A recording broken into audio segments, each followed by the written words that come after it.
Who taught us that? In the words of Malcolm X, who taught us to hate ourselves? Because you can't hate the roots without hating the tree, right? I was trying to stay away from essentialism, but literally everything we've been taught in America about Africa is from the people that enslaved us. They not finna teach us the truth. We was really lied to.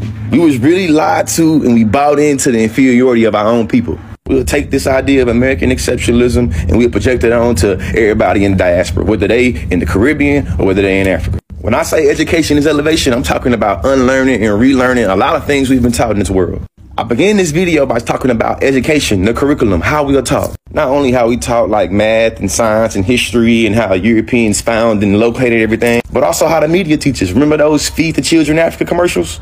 We was really led to believe that folks in Africa cannot survive without the presence of the Europeans. The reason why African Americans was making fun of Africans in high school is because, simple, we were lied to. America created this false silver lining for African Americans saying, we know we enslaved you. We know that's bad. But if we didn't enslave you, you'd be in Africa fighting diseases and eating each other. America led us to believe the more American you are, the better you are in life. And Africa, you want to stay way away from it.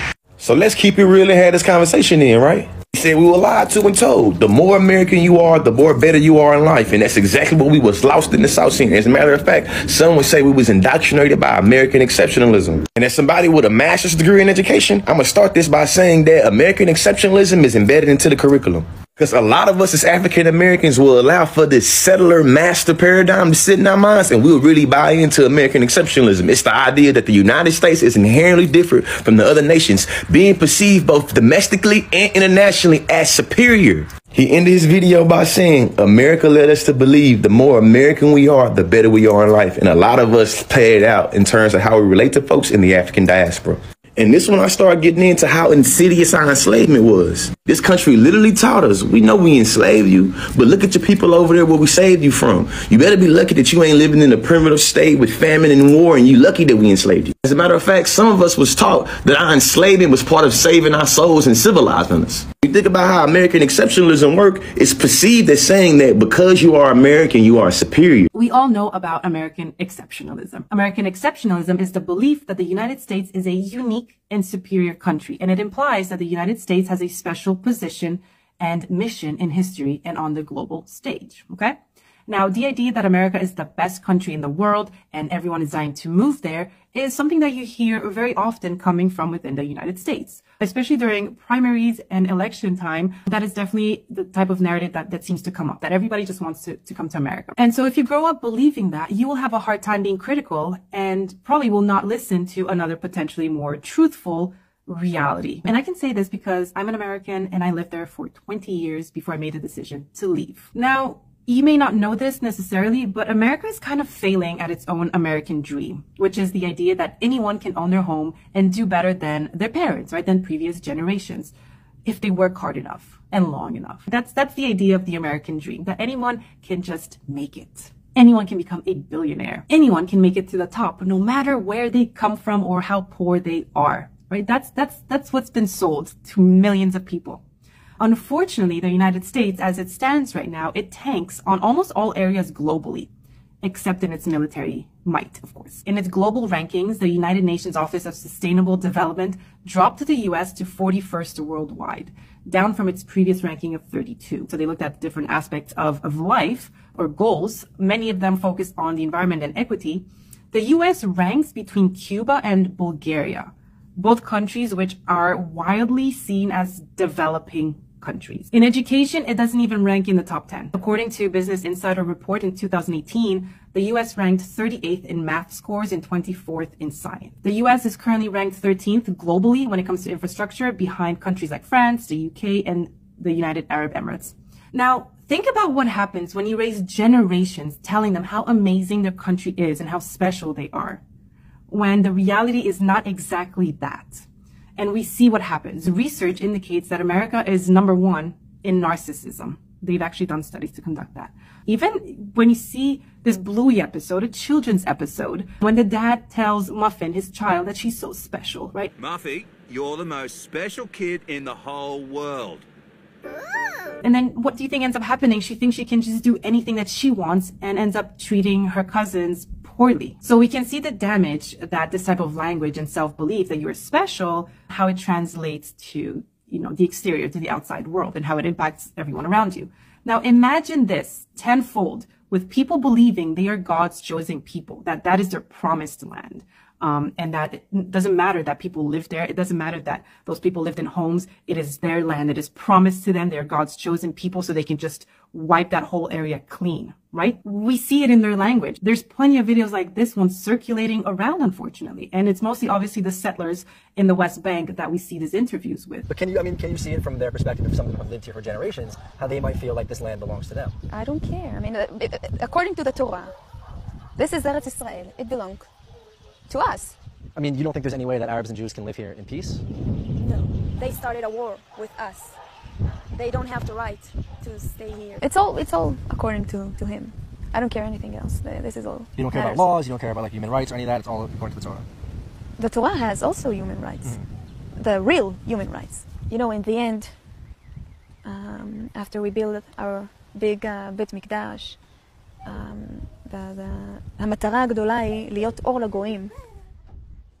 And so you get this type of arrogance to think that an attack at the scale of October 7th cannot possibly happen, even if it's staring you in the face, even though you know in advance that there's a possibility of it happening. And when everyone else around you can see you objectively and see reality, even though you cannot see it, and how you treat others, clashes are about to happen, which is what we see happening right now, where the whole world, countries are voting for ceasefire.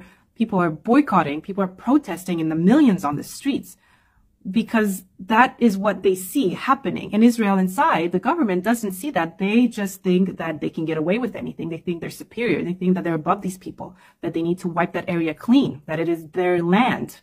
And that's why they're proposing, and they're still building illegal settlements in there and demolishing homes and all the stuff that they're doing right now. It comes from this mindset, I think. Again, this is a personal opinion, but looking at how they're treating people, how they're talking about them, that is why I wanted to kind of make a comparison with the American exceptionalism and how Israel is portraying itself right now. Because it's sad to see that this is what it's come down to. And people in government saying that Israeli children are the real children, and that the children in Gaza deserve what they're getting, that there's no symmetry between them. That's what happens when you think something has been promised to you. And for some reason, the world is allowing it, or the United States is allowing it. Again, maybe because they're arrogant in their own way to think that Israel is in their right to do this. But the rest of the world sees it for what it is. And I just really hope the United States is going to wake up in time. America is not what it once was. I've got some bad news for people who don't travel internationally. The world hates us. So this person's video is exactly what's wrong with American exceptionalism. So she's talking about how America is no longer the big dog, and, we're not the country we once were. How the rest of the world hates us. We have a horrible education system now. We're not topping anything. We've never had a good education system. The rest of the world has always hated us. And we've never been good at anything other than killing other people, assassinating their leaders, causing coups, and beating on the most marginalized communities in this nation and others. So let's have a dive into this video. Now, first of all, I couldn't help but, why would somebody celebrate the idea of colonization? Why would someone celebrate the idea of slavery? Would I be happy that I enslaved someone, and through my enslavement I made them achieve some good things, The idea that the Europeans, who are so many in the United States of America, the USA is not even a land of a singular people. The USA is the largest multiracial country in the whole world. It has so many people.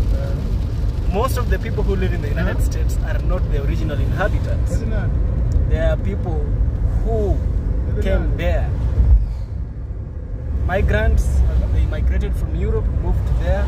We have the black people who moved there through the slave trade, and now they are living over there. And then we have the people who are the original inhabitants, people like the Cherokee, the people like the Navajos, people who are like Mexican, somehow Mexican people, you know. In fact, Texas was part of Mexico, but the United States took Texas from Mexico, you know. California was part of Mexico, but USA took California from Mexico. I don't know why I should celebrate having to live in a land where these people are very, very oppressive of other people. People from the African continent, you know, and people from outside Africa. You know, here in Kenya, there is this thing about, we call it Maju. Maju stands for overseas, or if someone wants to travel outside Africa, or sometimes within Africa, but far away, let's say South Africa, Nigeria, or maybe Egypt, we tend to say somebody is going Maju, you know. But there is something over here, you know, something that is happening.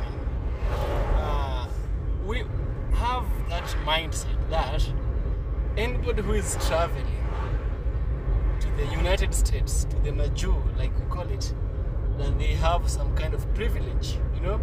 America has sold us the narrative that it is the place of opportunity, it is the land of opportunity. Yes, to some extent, the US is the land of opportunities, but many Africans don't realize that we have people in the United States, people who are also suffering over there, people who are wishing so much that they would just come back to the continent of Africa and have good living, you know.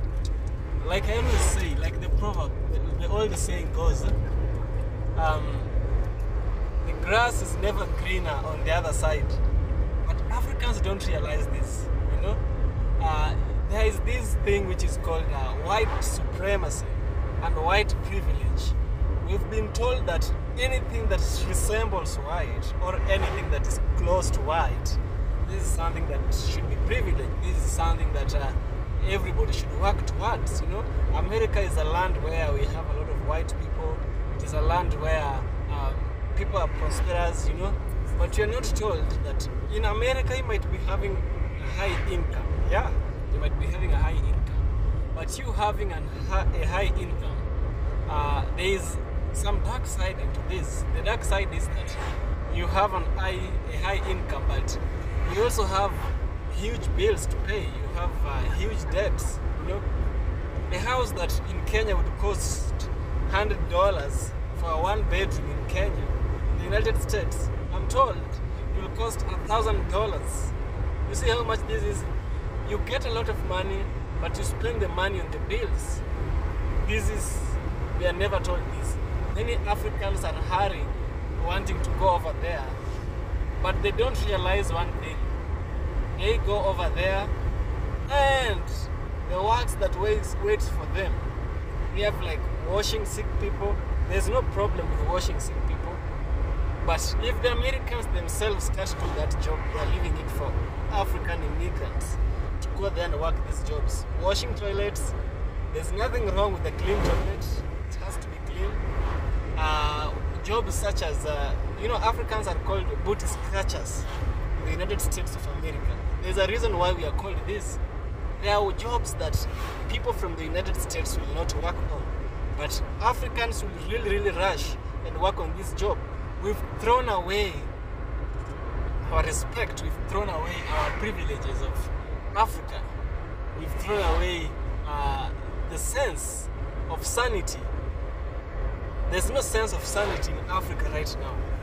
As long as you've made it to the United States, we don't care what you do. We really don't care what you do.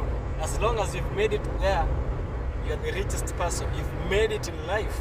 But no, there's so much people don't realize. Many African Americans are now leaving USA and are moving to Africa. Africans, it's high time you look back and ask yourself, why is this happening? Why are they leaving the United States, moving to Africa, while we ourselves are leaving Africa, going over there?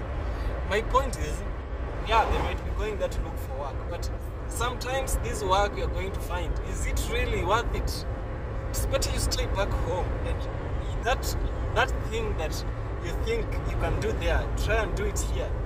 If you're an artist, take a brush, take a paint, take a canvas, do what you need to do. If you are somebody who is good with videos, take your camera and place it there. Record videos, show us on YouTube. If you are somebody who is good with metals, start molding. If you are good, everybody always has a talent. And the talent always, you can capitalize your talent. We don't need to go over there for us to achieve all this. No, it doesn't have to be that way. But we don't listen. We just don't listen. You know, I think the brother was right saying about the white privilege that people have. In fact, the word white never existed before. It was invented by racists. The white people were not calling themselves white. Do you think they call themselves white where they are? And why are they calling themselves white and we are calling ourselves black? Am I black? I'm the color of copper. I'm the color of bronze. That's my color. I'm the color of the soil. I'm not black. But the white person has come and told us that we are black and they are white. You know what happens? Symbolism. White symbolizes peace, symbolizes sanity, symbolizes cleanliness. But black symbolizes the worst. Black symbolizes all evil things you can never think of are always symbolized by black. And that's how the white person placed things. That is how the Europeans, let me use the term Europeans, placed things. We are Africans, we ain't blacks. We are blacks because we've been labeled that identity. These people from the United States of America who are racist, they are very, very audacious. They have the audacity of evil. How would you celebrate? In fact, the idea that America is an exception to the rest of the world. America is not an exception.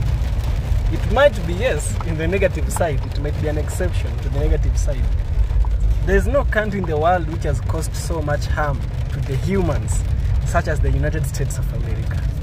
There is no country which has caused a lot of human suffering to the whole world such as the United States of America. You know, they operate covertly. They hide themselves, they hide their intentions. Somebody like Henry Kissinger, this person killed a lot of Africans. He killed a lot of Asians. He killed a lot of people in the Southern America. Why would I have to celebrate going and living in such a place? Why? America is no exceptions. The more you earn over there, the more the bills. I don't see any exception that this country has.